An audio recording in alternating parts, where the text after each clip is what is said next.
Assalamualaikum warahmatullahi wabarakatuh. Waalaikumsalam warahmatullahi wabarakatuh. Terima kasih rekan-rekan hebat. Pagi ini mohon maaf waktunya saya ganggu karena ada kegiatan program guru penggerak untuk diseminasi modul 1.4 tentang budaya positif di sekolah.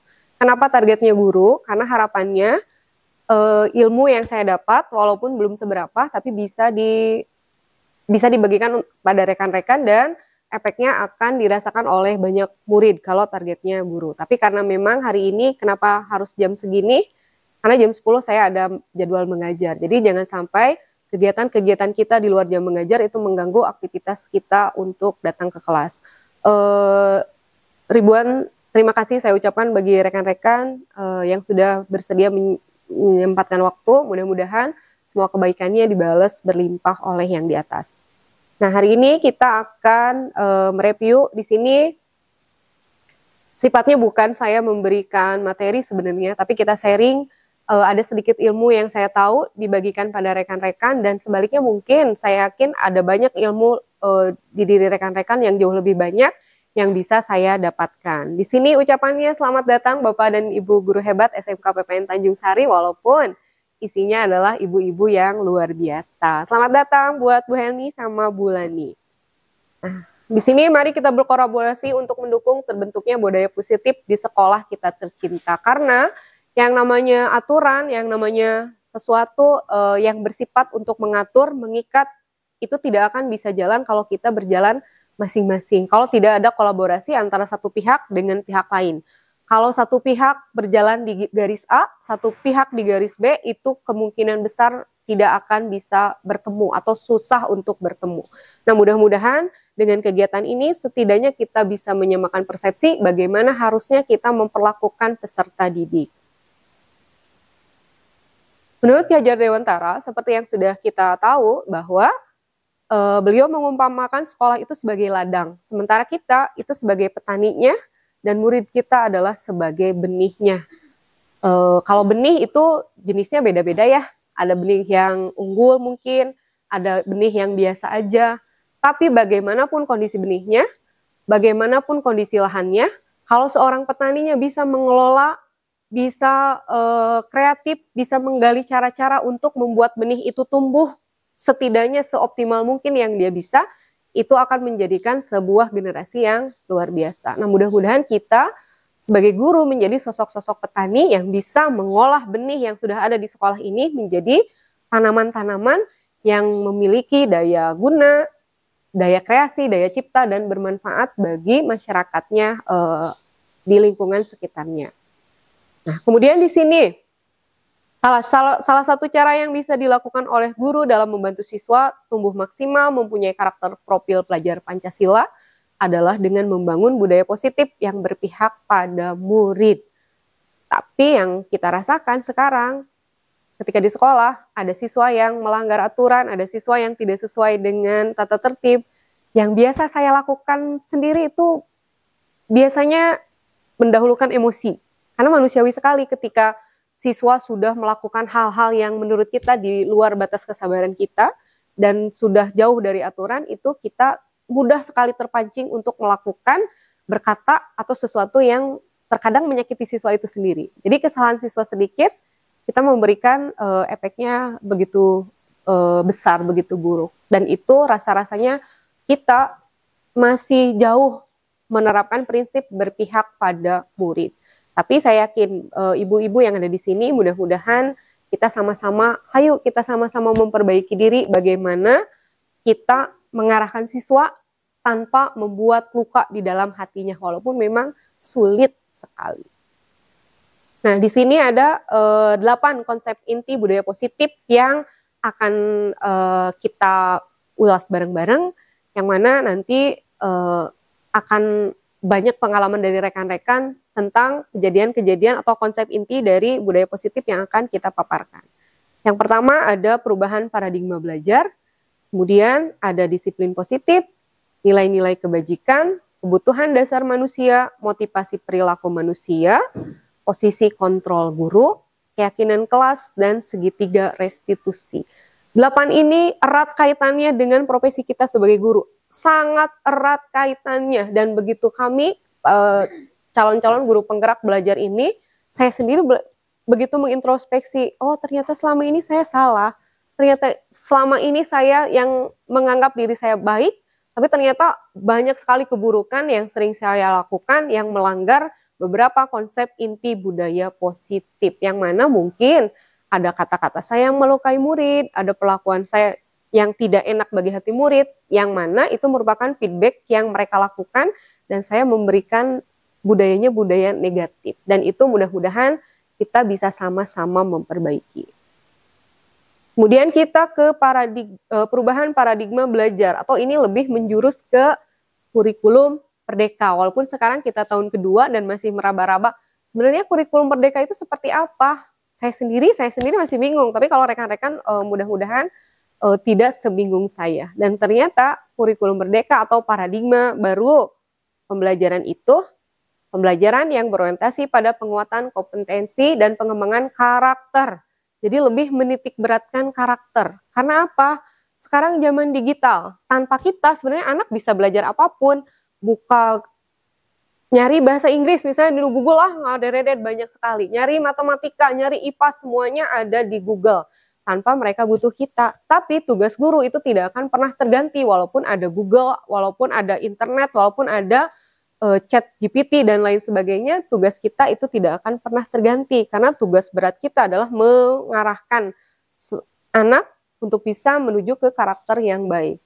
Kemudian yang kedua itu memastikan bahwa praktik pembelajaran yang dilakukan di sekolah benar-benar berpusat pada murid atau student center learning. Yang seperti apa ya student center learning teh? Bu Helni barangkali? Pelajaran yang berpusat pada siswa. Jadi seperti apa? Bisa saya salah gitu? Pelajaran yang berpusat pada siswa, jadi siswa sebagai objek pelaku mungkin ya. Pelaku ya, sebagai pelaku. Jadi kita hanya menuntut sebagai fasilitator. Biarkan anak berkembang sesuai dengan kita. Jadi itu kita sebagai guru harus mengarahkan, tidak memaksa kehendak. Harus bisa, terutama ya harus bisa materi kita lebih berkembang pada. Jadi, selama ini kita terlalu memaksakan kehendak kita bahwa peserta didik itu harus semuanya bisa. Ternyata selama ini kita salah. Satu anak harus menguasai 15 mata materi. Pelajaran, sedangkan kita kan cuma mengajar satu mata pelajaran. Iya.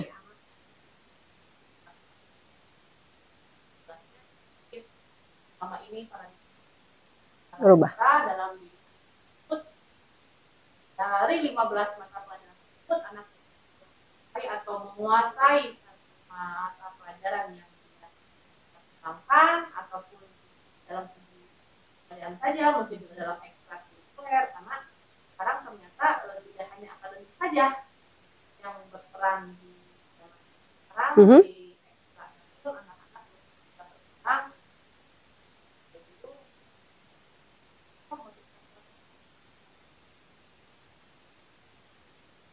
Siap, terima kasih Bu Helgi.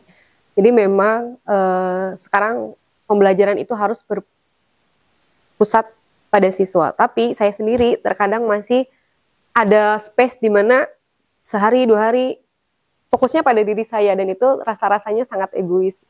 Karena saya sebagai orang zaman dulu yang lahir tahun 80-an, kita sebagian besar lahir 80-an ya, kecuali Teh Amel yang masih begitu belia, itu masih erat, masih sangat suka mengadopsi gaya-gaya guru lama gitu. Karena masih terngiang-ngiang cara beliau-beliau mengajar, yang mana memang baik, tapi sebagian kecil itu harus mulai ditinggalkan gitu. Dan kita orang-orang yang notabene tadi sudah relatif berumur, masih sangat suka mengadopsi gaya-gaya guru kita. Tapi mudah-mudahan nanti kita berubah seiring perubahan kurikulum. Kurikulumnya yang baru, kita pun harus merubah mindset.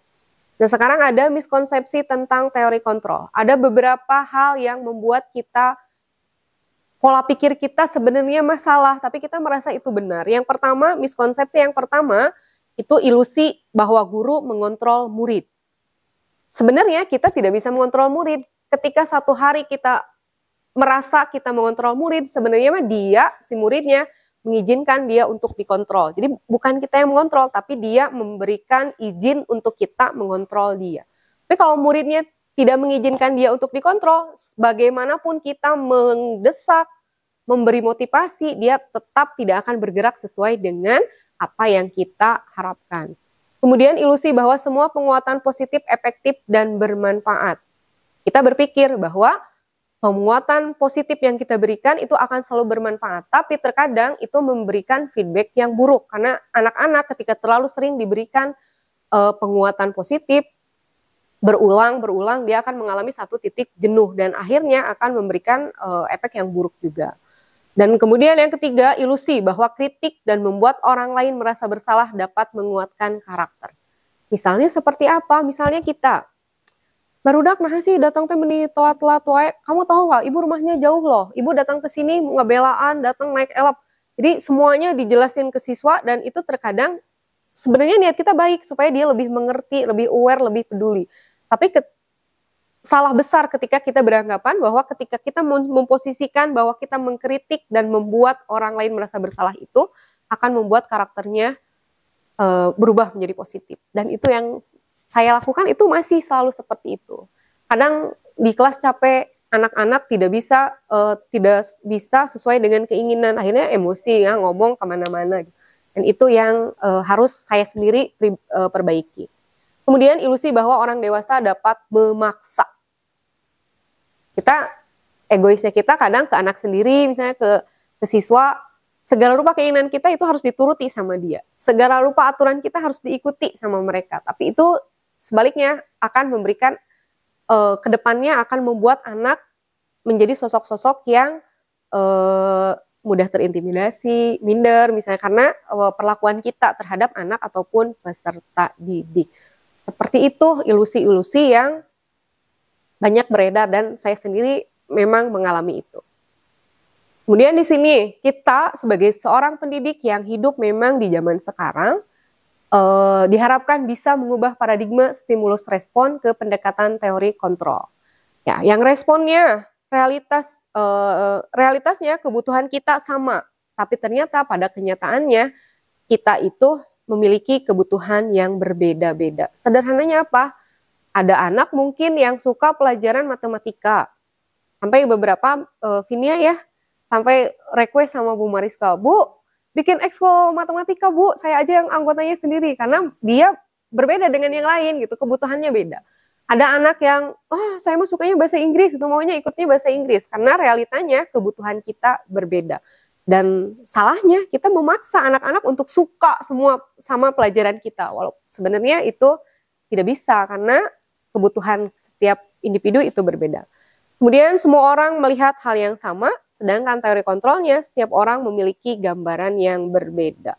Kita tidak bisa memaksakan pola pikir kita harus sama dengan orang lain, tidak bisa memaksakan. Terkadang kita memandang satu masalah dari satu titik, orang lain memandangnya dari titik yang berbeda. Dianggap berbeda karena kita tidak tahu sejauh mana pemikirannya. Kemudian kita percepat di situ, kalau yang respon, saya bisa mengontrol orang lain. Kemudian kalau kontrolnya, Anda tidak bisa mengontrol orang lain. Kita tidak pernah bisa mengontrol orang lain.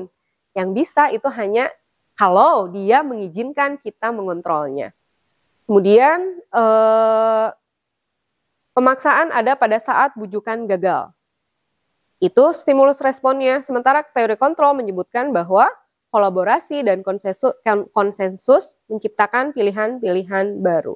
Kalau zaman dulu kita selalu menjadikan bujukan ketika kita merasa bahwa bujukan gagal, akhirnya kita memaksa anak, dipaksa sok maneh mun teu kieu, sok kamu mun teu kieu gitu. Jadi ada intimidasi yang dilakukan oleh kita terhadap anak didik kita. Itu kalau pendekatan lama.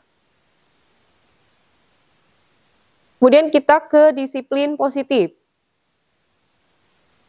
Disiplin berasal dari kata disiplin yang mengacu pada hukuman dan penderitaan, serta berakar dari kata disiplina yang berarti mengajar dan belajar. Kalau bayangan kita, disiplin itu seperti apa ya rekan-rekan? Harus nurut, taat aturan, patuh. Itu orang-orang disiplin. Biasanya aturan-aturannya bersifat mengekang, bersifat keras, itu disiplin. Dan kemudian ada kata disiplin positif. Itu satu kata yang hampir mirip, tapi pada kenyataannya itu berbeda. Karena disiplin positif di sini berarti suatu pendekatan untuk menerapkan disiplin dari dalam diri anak tanpa hukuman dan hadiah. Tanpa ada embel-embel hadiah. Karena terkadang sekarang sedang tren satu kata yang menyebutkan bahwa hadiah itu atau penghargaan itu adalah salah satu bentuk hukuman. Seperti apa? Saya sendiri belum terlalu paham, tapi sedang dipelajari. Kenapa hadiah, kenapa penghargaan itu ternyata bersifat menghukum dan memiliki efek yang buruk. Nah, POP-nya apa? Poin of view-nya, pendekatan disiplin positif menitik beratkan pendekatan positif tanpa kekerasan, memotivasi, merefleksi kesalahan, menghargai, membangun logika, dan bersifat jangka panjang.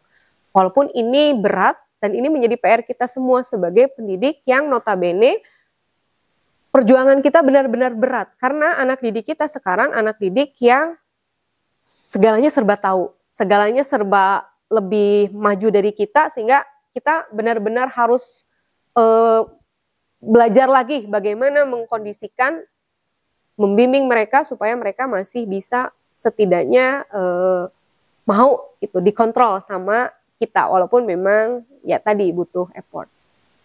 Kemudian ada yang namanya nilai-nilai kebajikan. Kebajikan itu nama lainnya apa ya? Kebajikan, kebaikan gitu, sama ya? Bu Ai sama kebajikan, kebaikan, lebih kurang sama ya. Nilai-nilai kebajikan itu ada beberapa organisasi yang memaparkan tentang teori kebajikan, dan di sini saya memaparkannya hanya 2. Yang pertama dari 9 pilar karakter Indonesian Heritage Foundation, itu menyebutkan ada beberapa nilai-nilai kebajikan, mulai dari cinta Tuhan dan segenap ciptaannya, kemandirian dan tanggung jawab, sampai toleransi, kedamaian, dan kesatuan. Itu yang pertama. Yang kedua yang saya angkat itu adalah profil pelajar Pancasila, yang mana ini sekarang digaung-gaungkan. Lagunya juga sudah banyak beredar, dan diharapkan kita setidaknya hafal untuk bisa mengaplikasikannya. Beriman dan bertakwa kepada Tuhan Yang Maha Esa, berkebinekaan global, bergotong royong, mandiri, bernalar kritis, dan kreatif. Ini profil pelajar Pancasila sekarang memang sedang digembor-gemborkan dengan tujuan supaya karakter anak-anak bangsa kita sesuai dengan harapan Pancasila, sesuai dengan koridor-koridor tersebut. Sekarang kita ke kebutuhan dasar manusia. Apa aja kebutuhan dasar manusia ya? Banyak. Sandang, pangan, papan. Itu 3 kebutuhan itu yang kita tahu. Ya, 3 kebutuhan itu yang kita tahu. Kalau sandang dulu, sandang berarti baju. Baju terpenuhi ke pangan. Pangan berarti makanan. Baru ke papan, itu rumah. Itu kebutuhan kita yang skala primer. Nah, ternyata kebutuhan dasar manusia kalau dikaji dari segi dunia pendidikan itu ada 5. Dan sekarang kebutuhan dasar ini erat kaitannya dengan karakter atau perilaku peserta didik kita. Dan mana kita di sini ada satu ajakan, yuk kita cek kebutuhan dasar siswa mana yang sudah terpenuhi, mana yang belum. Karena ketika ada satu anak yang di kelas itu benar-benar bager dalam tanda kutip, kita harus menelisik sebenarnya kebutuhan dasar yang mana yang belum dia peroleh. Apa aja kebutuhan dasar itu? Yang pertama ada kebutuhan bertahan hidup. Kesehatannya, rumahnya, dan makanannya. Sudah terpenuhi atau belum? Nanti kita bisa telisik lagi. Kalau nah ini budak tuh bengal-bengal teuing, nah sih bisa-bisa teuing. Kemungkinan ada beberapa space kosong di dalam hidupnya. Nah, yang kedua ada kasih sayang. Kasih sayang dan rasa diterima, dihargai, berbagi menjadi bagian kelompok. Dan ini realitanya, faktanya. Beberapa anak yang berasal dari keluarga yang broken home, dalam tanda kutip kurang kasih sayang ya. Karena terbagi kasih sayangnya itu akan menjadikan anak-anak yang cari perhatian pada kita dengan melakukan hal-hal yang memancing kita untuk lebih peduli sama dia, walaupun dengan cara-cara yang kesel gitu. Yang ketiga, ada penguasaan. Di sini harga diri, keinginan dianggap, memimpin, dan berprestasi. Kadang anak-anak yang punya jiwa pemimpin, tapi dia tidak diwadahi, dia sebenarnya mau jadi KM, tapi tidak pernah ditawari. Mau ngacung malu, ditawari hente, akhirnya dia, naon sih saya teka pake, akhirnya dia ngalunjak gitu ya, cari-cari apa yang bisa dilakukan, dan itu biasanya saya lakukan seperti itu. Jadi menunjuk KM itu hanya orang-orang yang mencolok, sementara orang-orang yang biasa aja nggak pernah ditunjuk. Tapi sekarang ayo kita rubah, siapa tuh ada bibit-bibit unggul calon pemimpin yang mana dia harus kita motivasi untuk diakui gitu, dia merasa diakui. Terkadang mungkin rekan-rekan pernah menjadikan anak yang bager dalam tanda kutip sebagai KM ya. Itu salah satu cara supaya dia merasa dihargai, sehingga dia bener ya saya dihargai, rek bener gitu. Itu memang di satu sisi kontroversi karena anak-anak rekannya pasti komen, ibu nah sih saya jadi KM gitu. Tapi ternyata itu memberikan kebutuhan dasar dia untuk dihargai, dan akhirnya dia memberikan feedback yang baik. Kemudian yang keempat ada kebebasan. Mandiri, memiliki pilihan, mampu mengendalikan arah dirinya. Nah, kebebasan ini dalam pembelajaran mungkin anak-anak ketika kita beri kebebasan dia untuk belajar, sok kamu, karena kamu sukanya belajarnya kinestetik, sok kamu mah langsung praktikum misalnya. Kamu mah sukanya mendengarkan, sok kamu mah lihat ini, lihat itu. Jadi ketika anak diberi kebebasan, maka dia bisa mengeksplor, bisa menjadi lebih baik daripada yang kita bayangkan. Kemudian kesenangan, bermain, humor, tertawa, antusiasme. Ketika anak-anak semuanya kebutuhan dasar ini terpenuhi, maka dipastikan dia akan menjadi sosok-sosok yang sesuai dengan harapan-harapan kita sebagai orang dewasa. Misalnya kalau di kelas menjadi bahan introspeksi ketika kita menjelaskan, tapi anak-anak semuanya tidak memberikan perhatian. Kemungkinan kesenangannya terabaikan, kebebasannya terabaikan, sehingga dia protes dalam bentuk bayah tong didangukeun we bayah gitu. Jadi ada space itu. Kemudian kita lanjut ke motivasi perilaku manusia. Motivasinya itu ada dua jenis, ada yang berasal dari dirinya sendiri dan ada yang berasal dari luar. Nah, motivasi ekstrinsik atau yang berasal dari luar, seseorang melakukan sesuatu itu karena untuk menghindari ketidaknyamanan atau hukuman. Misalnya apa ya? Supaya tidak dihukum gitu. Anak tidak kesiangan supaya tidak dihukum. Terus mengerjakan PR, cina sieun dicarekan ku Bu Helmi. Itu motivasi intrinsik. Ada yang seperti itu? Banyak. Termasuk kita. Kita tuh upacara karena sieun dipanggil ya. Itu teh motivasi ekstrinsik. Iya, kita datang pagi-pagi karena absen kimov, itu teh motivasi ekstrinsik. Kemudian yang kedua, ya kita sama-sama nyopet. Kemudian untuk dapat imbalan atau penghargaan dari orang lain. Misalnya pujian ya, pujian. Tapi terkadang ini ada sisi positifnya ya. Ketika orang-orang menginginkan penghargaan dari orang lain, jadi dia berusaha untuk baik. Walaupun sebenarnya itu agak kurang baik. Ya, dan itu susah. Karena sesuatu, gitu. Iya, dan saya pun sebagai individu, hampir sebagian besar apa yang saya lakukan itu berdasarkan motivasi ekstrinsik. Sholat, sholat. Lamun taya batur mah dukcir. Nya jungkel jumpalik. Mun aya batur mah aduh dibenerkeun gitu. Ya itu karena motivasinya motivasi ekstrinsik lalaunan. Berarti baik ya, ada orang. Ini kan kita ada orang. Tapi kalau abis sholat. Parahnya gimana? Iya, kalau sholat. Ya, kalau sholat aja bareng di itu abi bagaimana ayah nu digigil kan jadi sholatnya jadi benar gitu. Maksudnya jadi lebih tertib gitu. jadi Iya, benar gitu. Ya Allah, maafkan aku gitu. Ya, sami gitu. Nah, yang kedua ada motivasi intrinsik. Ini yang relatif sulit, tapi bisa gitu. Cuman itu. Motivasi intrinsik itu motivasi yang mana untuk menjadi orang yang mereka inginkan sesuai nilai yang mereka percaya. Saya datang ke sekolah pagi karena memang saya tanggung jawabnya harus seperti itu. Saya pulang jam sekian karena memang saya tanggung jawabnya harus jam segitu. Saya harus piket kelas karena memang hari itu saya tanggung jawab. Itu jangan berdasarkan sion dicarekan ku wali kelas misalnya, sion didendaku bendahara, dan itu sebenarnya susah karena sebagian dari kita motivasi hidupnya motivasi ekstrinsik, saya terutama. Kemudian ini gambarnya 3 binja gendut. Rasanya nggak mikir ke sana ya. Kemudian peran guru. Peran guru di sini, ya bajunya baru, itu lama. Karena tadi, bener, nanti bikin sama Pak Haikal yang baru. Bagaimana seorang siswa termotivasi berprestasi, namun ia tidak luluh lantah saat tidak memperoleh kejuaraan. Karena sekarang prinsip anak itu sebagian siap menang, tidak siap kalah. Menang oke, kalah aku tidak. Jadi tugas kita untuk mendoktrin anak supaya sanggup menjadi juara oke, kalah pun tidak masalah gitu, tapi termotivasi.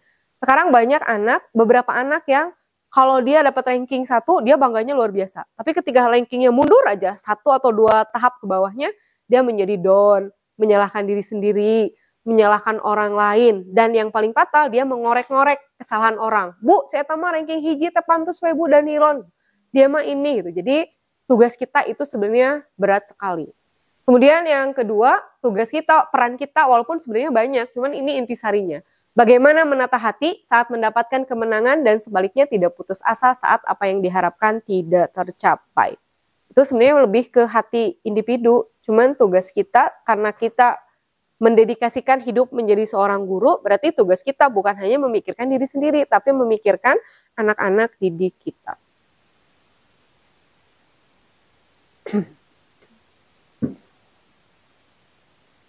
Kemudian kita ke hukuman, konsekuensi, dan restitusi. Pasti pernah mendengar ya, hukuman apa, konsekuensi kumaha, restitusi, kemungkinan baru. Hukuman, di situ sesuatu yang dinamakan hukuman, itu sifatnya tidak terencana, murid tidak tahu apa yang akan terjadi, bersifat satu arah dan berupa hukuman fisik atau psikis. Kita mungkin pernah melakukannya ya, misalnya, seringnya, bicarakan ya. Harus belajar ilmu nanya. Aplikasinya susah. Akhirnya. Iya. Astagfirullahaladzim, maaf, mesti aja restitusi di atas tetap bisa.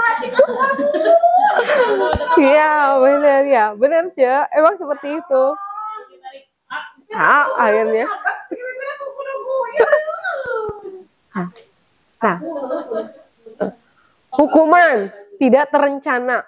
Misalnya, ketika kita lagi di kelas, tiba-tiba kelas relatif kosong, kita sedang mengajar, datang 2 orang anak yang urakan datang dari warung.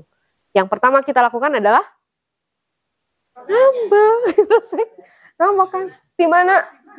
Jajan sabarahaeun. Biasanya masih ada, kalau zaman dulu ada guru yang nanya jajan sabarahaeun, kemudian dihukum push up sesuai jajannya. Ada begitu, ya ada. Jajan 1.000, nanti 1.000 gitu. Jadi ditanya itu hukuman. Dan ya, got ya, gitu.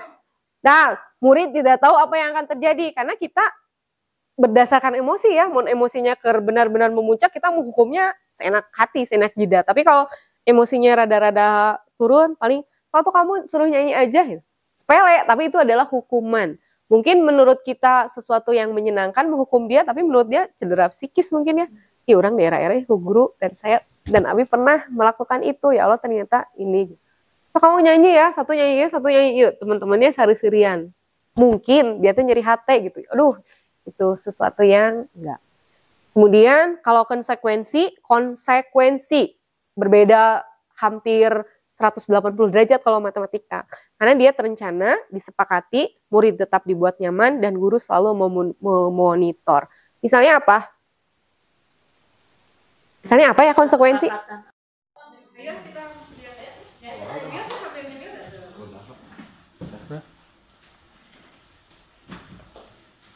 Sekarang kita lanjut ke contoh penerapan 5 posisi kontrol guru. Yang pertama kasusnya siswa tidak memakai atribut lengkap saat upacara bendera. Dan seperti yang tadi disebutkan, guru yang memposisikan diri sebagai penghukum itu akan langsung menindak siswa.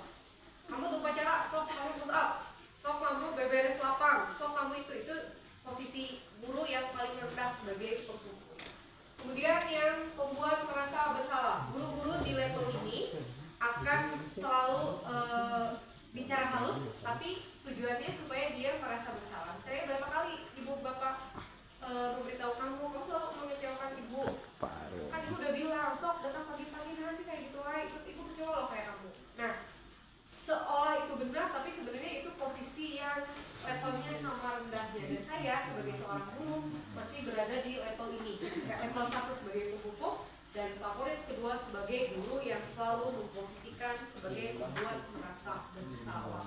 Dan itu sebenarnya bisa memberikan efek yang sama juga. Kemudian, kalau guru yang menganggap siswa sebagai teman dan memposisikan diri sebagai teman dari siswa itu akan berkomentar, ayo dong ikuti aturan sekolah, tolong bantu ibu ya, sekali ini saja. Ya sudah tidak apa-apa, lain kali kamu datangnya lebih pagi ya. Ibu percaya kok sama kamu besok pagi-pagi ya. Selalu mensejajarkan posisi dengan siswa. Di sisi lain, baik kita memposisikan diri sebagai teman, karena siswa akan merasa lebih akrab. Tapi di sisi lain itu akan menghasilkan siswa-siswa yang bahasa Sunda nama muhak atau caluntak, culangu, disadari atau tidak. Dan saya pun masih menerapkan posisi kontrol sebagai teman. Dan terkadang ada penyesalan, oh ternyata kadang siswa itu kita beri hati, dia minta jantung. Kita kebaikannya levelnya sudah atas, malah minta lagi yang lebih atas, minta selalu dipahami, minta selalu dimengerti, karena dia menganggap kita sebagai teman, dan kita pun memasuki dunia itu sebagai temannya mereka. Kemudian yang selanjutnya di posisi keempat, levelnya sudah lumayan tinggi, gurunya posisinya sebagai pemantau. Kamu sudah melanggar aturan, kamu tahu konsekuensinya. Setelah upacara kamu beli atributnya ya ke koperasi nanti supaya minggu depan tidak diulang lagi. Jadi ini sudah mulai menjurus ke aturan, walaupun dengan bahasa-bahasa yang masih agak kaku. Kemudian di posisi puncak, guru yang sudah bisa memposisikan diri sebagai manajer itu adalah guru yang luar biasa. Dan mungkin ini ada di diri Bapak Ibu sekalian. Di sini gurunya akan berusaha untuk masuk ke dalam dunia anak tersebut. Dia akan menanya, kalau di sini bahasanya, apakah kamu tahu kesalahanmu? Kira-kira bagaimana kamu mau perbaiki kesalahanmu? Atau kalau bahasa-bahasa lainnya, kira-kira apa ya? Kalau kita posisinya sebagai manajer, mungkin anaknya ditanya, kamu rumahnya di mana? Kenapa datang telat? Bisa nggak kalau besok datangnya lebih pagi? Atau kamu upaya apa sih? Kamu bisa usaha nggak? Kayak apa kamu supaya datangnya lebih pagi? Jadi berusaha memancing anak untuk menguraikan masalahnya dan mencari solusinya sendiri. Walaupun kadang pemilihan bahasanya kita yang susah, karena kita lama-lama menggiring lagi, membuat merasa bersalah, lama-lama menjadi penghukum lagi gitu, karena kepiawaian kita itu perlu diuji supaya kita bisa menjadi seorang manajer. Karena posisi manajer itu adalah posisi puncak. Kalau di sekolah, posisi manajer itu adalah kepala sekolah yang notabene pengetahuannya, wawasannya tentu saja jauh lebih baik, lebih kompeten daripada kita selaku anak buahnya. Nah, kemudian kita ke sini. Kira-kira kalau tadi 5 posisi kontrol guru sebagai penghukum, membuat merasa bersalah, sebagai teman, sebagai pemantau, dan sebagai manajer. Kalau ini, kalau ada perkataan ini, saya kecewa dengan kamu, berarti dia sebagai apa? Merasa bersalah.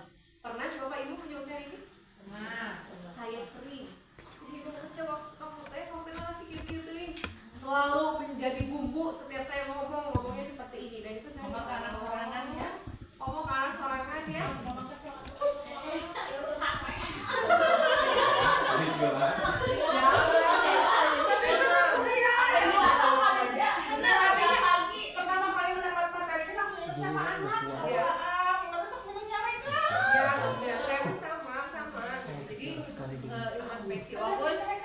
Ya, kita tidak menjadi baik 100% dari kegiatan ini, tapi setidaknya kita tuh ingin melakukan sesuatu. Kemudian pertanyaan yang kedua, kamu tidak pernah benar melakukannya. Mana masalah wae begitu-gitu wae. Itu berarti posisi gurunya sebagai apa? Begitu-gitu wae salah, begitu wae salah. Kok bisa? Hukum juga bisa, karena hukum itu bisa secara fisik ataupun psikis ya. Anaknya gitu terbebani ya, aku tuh bodoh-bodoh amat. Misalnya Bu Heni sama Bu Anis sama Bu Mariska, Bu Siti ajar matematika, ajar gitu bisa, gitu kan itu bisa. Ih, kesabaran kalau ibu ngomong itu bisa, itu teh benar-benar. Minat yang sini, lumayan, iya.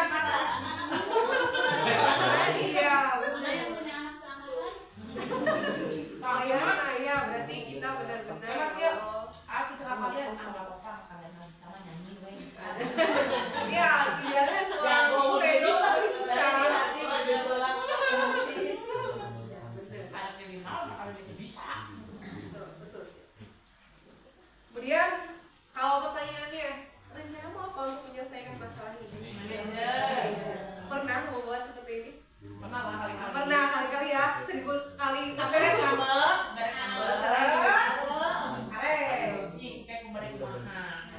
Tapi alhamdulillahnya ngamuk gelap baru insal, jangan baik dulu baru ngamuk. Berarti ada posisi anak.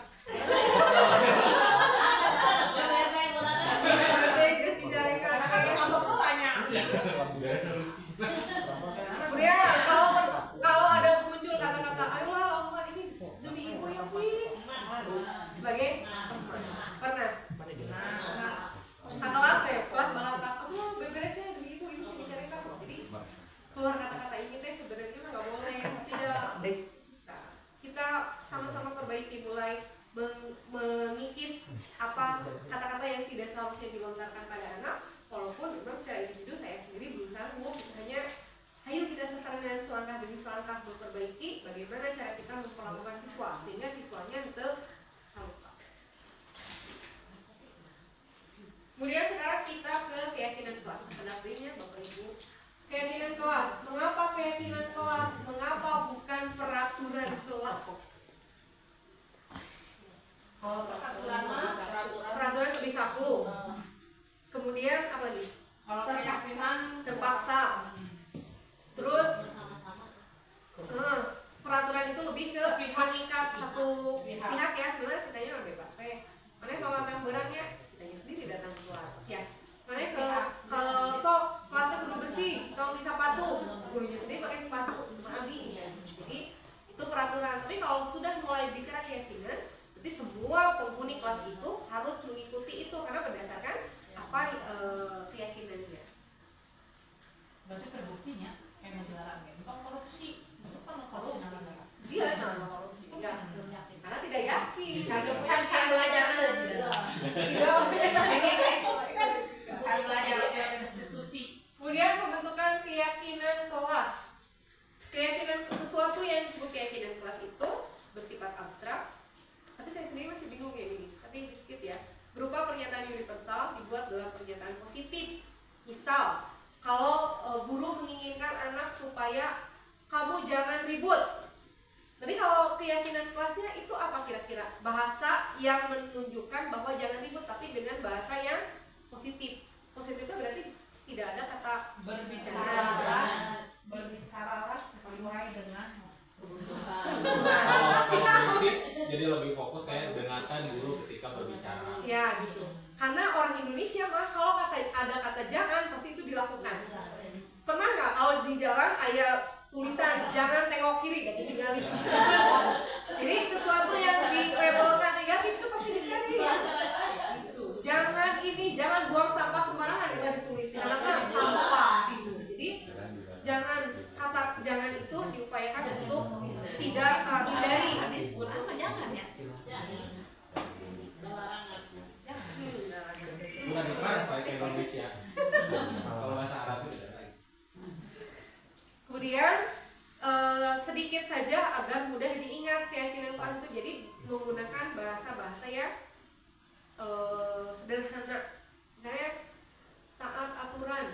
disiplin, mandiri, atau hormat, sopan santun. Jadi semuanya sebenarnya kemarin ketika kita ke SMA Cimalaka ya, di situ banyak sekali keyakinan sekolah, keyakinan kelas yang ditempel di lorong-lorong. Saya sampai, kalau ini hebat banget.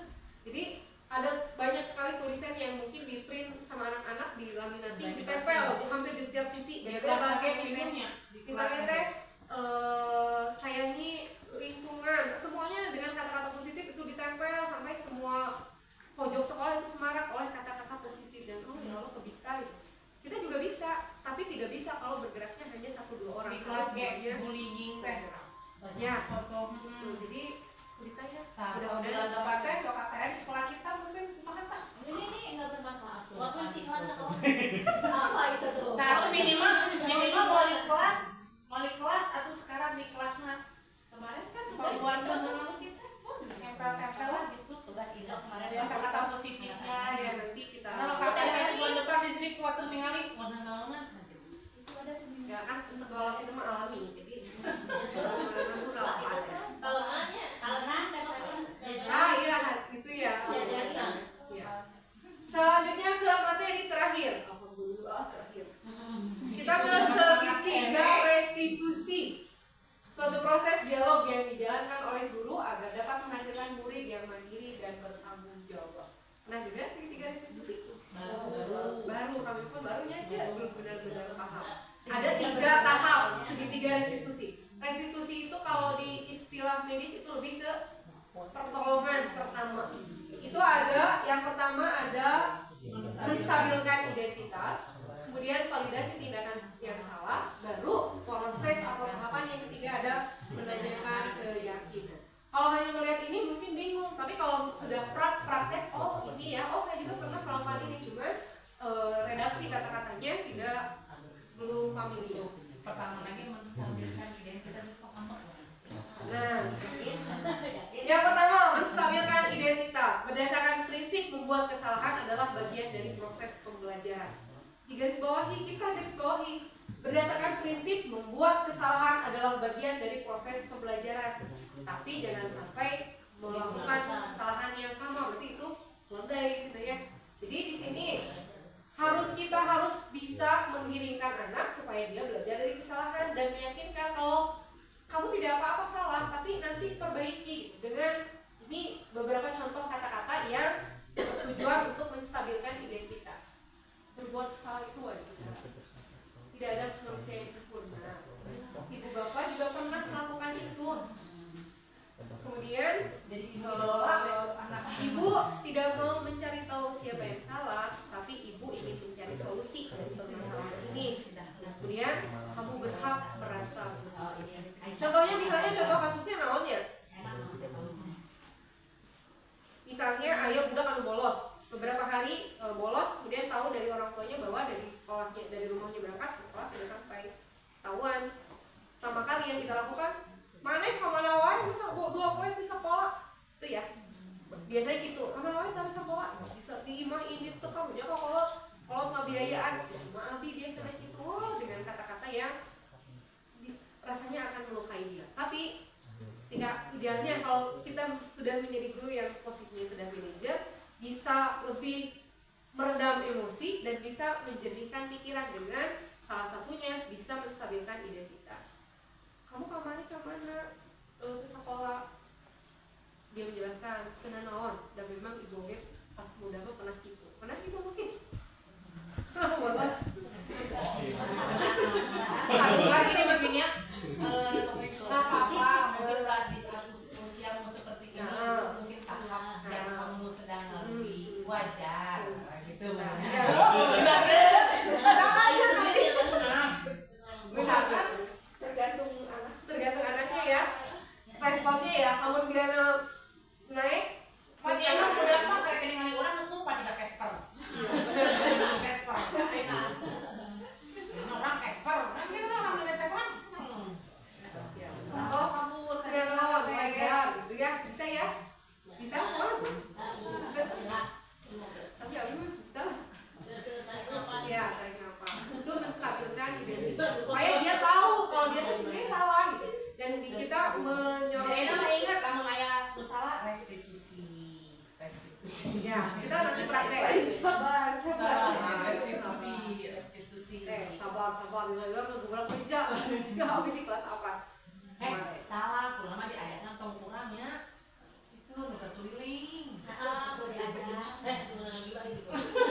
Nanti kan hari Rabu ya cucu. Sahabatnya. Hari Rabu yang ya besti. Udah, kita lanjut Besti ke validasi tindakan yang salah. Berdasarkan prinsip setiap perilaku berupaya memenuhi suatu kebutuhan tertentu. Nanti balik deui ke tadi 5 kebutuhan dasar manusia. Ada kasih sayang, ada bertahan hidup, ada pengakuan, ada penguasaan, dan juga ada kebahagiaan. Nah, di sini validasi tindakan yang salah. Ada beberapa kata yang menjadi acuan, walaupun secara prakteknya memang enggak, itu terserah kita, cuman acuannya sekarang sih jauh dekatnya seperti itu. Kamu pasti punya alasan melakukan hal itu. Terus, padahal kamu bisa melakukan yang lebih buruk dari ini ya. Itu mah dukun sebenarnya. Tapi anak jadi jangan ya. Kamu misalnya dia ngeloncat benteng, kita kan emosi nih kalau budak ngeloncat benteng. Sebenarnya mah ibu dia tahu kamu bisa melakukan yang lebih buruk dari ini kan gitu. Dia merasa oh sini dulu. Loncat benteng, loncat sekolah. Kamu patut bangga karena telah melindungi sesuatu yang penting buatmu. Kamu melakukan karena mempertahankan sesuatu yang penting bagimu kan. Jadi ketika ada misalnya 2 anak laki-laki berantem gelut gara-gara 1 orang perempuan, restitusinya salah satunya kamu mungkin tidak enak hati, kamu wajar mempertahankan itu. Kamu punya alasannya kenapa kamu marah, karena mungkin dianya direbut sama temannya. Kemudian tahapan yang ketiga itu menanyakan keyakinan berdasarkan prinsip teori kontrol, bahwa pada dasarnya kita termotivasi secara intrinsik. Walaupun tadi sudah benar-benar ditarik satu benang merah bahwa motivasi intrinsik itu adalah motivasi yang susah, sulit, tidak bisa kita sendiri masih meraba-raba. Sebagian besar dari apa yang kita lakukan berdasarkan motivasi ekstrinsik. Nah di sini nanti kalau sudah anaknya distabilkan identitasnya, kemudian divalidasi tindakan yang salahnya, baru ditanya keyakinannya. Menurutmu itu benar nggak? Enggak bu, kamu harusnya seperti apa? Harusnya saya datang tepat waktu, harusnya saya pulang tepat waktu. Terus kamu kenapa seperti itu? Bisa nggak kamu berubah? Jadi benar-benar kebijaksanaan seorang guru itu benar-benar dituntut kalau menjalankan segitiga restitusi. Kalau di sini pertanyaannya benar-benar menukik. Kamu ingin menjadi orang seperti apa? Nah, kamu loncat benteng wae, memang kamu yang jadi naon kata Yuna gitu. Walaupun satu bahasa, satu kata-kata bisa memiliki banyak makna ketika diucapkan dengan cara yang berbeda ya. Kalau ditanya, kamu kayak jadi naon kata Yuna lamun gitu wae. Beda loh. Kayak jadi naon sih gitu wae. Itu beda satu kata tapi dengan intonasi yang berbeda, itu menafsirkan sesuatu yang berbeda. Kemudian di sini ada yang seperti apa gambaran sebuah kelas yang ideal buat kamu. Jadi mengeksplor sebenarnya keinginannya seperti apa ketika ada anak yang tidak betah di kelas. Nah sih kamu tidak betah di kelas, kamu inginnya kelasnya seperti apa harusnya. Jadi lebih. Sekarang kita simulasi segitiga restitusi. Ini ada kasusnya sederhana sekali. Bulan adalah seorang siswa kelas 11 yang sangat terbiasa hidup Quran. Suatu ketika dia ketahuan oleh Pak Guru sedang berusaha untuk melompati pagar sekolah. Bagaimana segitiga restitusi yang akan dilakukannya? So, Dan yang teh Mulani Muria nu jadi kulit. Muria numpat pagar. Mulani guruna praktek. Ya be, praktek. Itu kan Udah nih guruna. atuh abi mah tong abi atuh. itu mah biasa bae. Abi kan geus Muria sok. Habis siswa ya. Ya, Kau. siswa. Cok tahap barunya Balik. siswa lagi ya. Habis siswa. Siswanya gurunya. Kamu jadi gurunya. Iya jadi guru jadi guru. Sok. Mulai siswa. Ini saya soal loncat benteng. Sama loncat benteng. Kok tidak itu orang bentengnya mana? Situ. Kagak di situ, kamera di situ. Di situ. Ya udah, loncat bentengnya udah panggil beneran.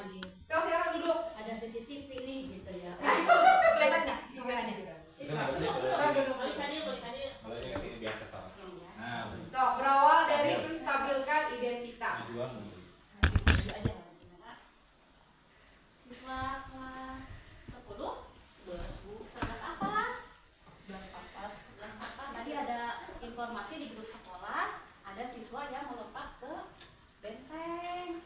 Mau ngapain lompat ke benteng? Dan pulang Bu. Kan belum waktunya pulang. Habis sekolah full day jadi benteng itu Bu, banyak sekali tugas. Capek. Iya, Bu. Tapi nanti kamu tuh akan lebih capek kalau tidak sekolah. Jadi orang bodoh itu lebih capek. Ya, wayahnya sekolah sekarang itu capek juga. Ya, kita takut lompat benteng nanti kamu bisa celaka. Kan itu banyak rumput di bawahnya tuh galak kan ya, gimana kalau ada ular, terus lagi di situ banyak beling-beling, gimana nanti kalau keselamatan tuh jadi taruhannya gara-gara melompati benteng. Oke, udah oke. Sekarang bu gurunya ke menstabilkan identitas. Contohnya kalau di situ bisa berbuat salah itu wajar, gitu, atau tidak ada manusia yang sempurna gitu. Enggak, itu mah boleh sesuai. Kata bijak gitu. Iya. Ya, jadi harus mementingkan keselamatan juga ya. Nanti apabila melompat benteng terluka, kan tidak hanya merugikan sekolah tapi juga merugikan diri sendiri. Tidak boleh diulangi lagi ya, seperti itu ya. Nanti udah waktunya pulang juga kita semua pulang. Tidak ada yang minum di sekolah ya. Ya, jadi anak yang baik ya. Nah, tuh. Jadi sekarang tadi Validasi tindakan validasinya tadi sudah validasinya. Sekarang ke menanyakan keyakinannya. Jadi gurunya harus nanya, harusnya sekali kamu itu seperti apa gitu, dengan bahasa kita. Itu benar nggak kayak gitu? Terus harusnya seperti apa? Ya. Menurut kamu memang lompat benteng itu benar kan, bisa minta izin baik-baik ke satpam kalau misalkan memang mau keluar sekolah. Ya udah tahu salah ya, jadi itu tidak harusnya diulangi lagi ya. Nanti kalau misalkan mau keluar kelas takut dengan satpam keluar, nggak apa-apa, izin aja baik-baik pada wali kelasnya dulu. Nanti wali kelas yang bisa merekomendasikan pada surat izin dari piket ya untuk bisa keluar sekolah. Jangan sampai melakukan kejadian kayak gitu lagi ya. Ya, Sekarang berarti tinggal ini tutup perhitungan buat mungkin lagi. Tinggal bu gurunya minta anaknya untuk mencari solusi sendiri ya. Ya, ke depannya Jadi bu gurunya nanti nanya, kamu nanti harusnya kamu gimana?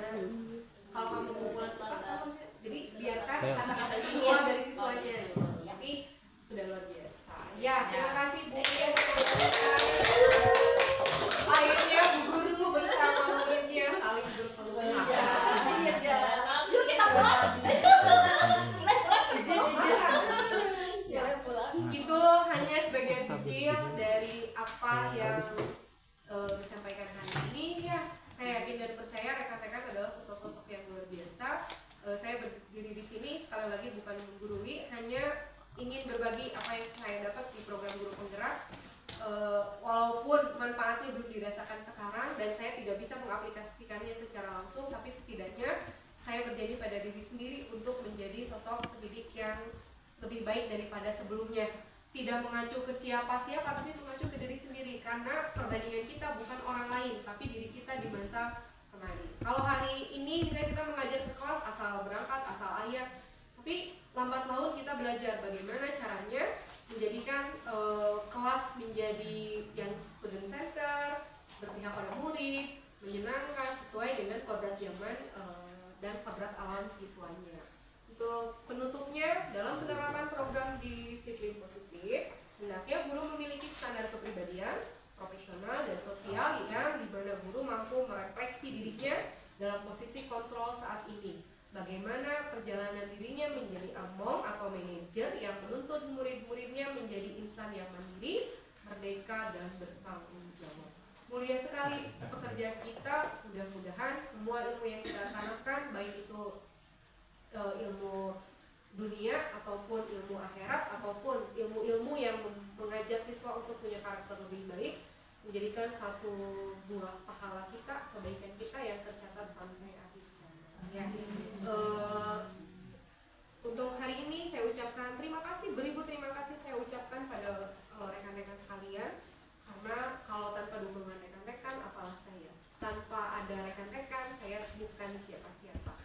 Terima kasih sekali lagi, mohon maaf mengganggu waktunya. Mudah-mudahan kita bisa bersinergis menjadikan sekolah ini menjadi sekolah yang lebih baik, menjadikan siswa-siswi kita menjadi siswa-siswi yang berkarakter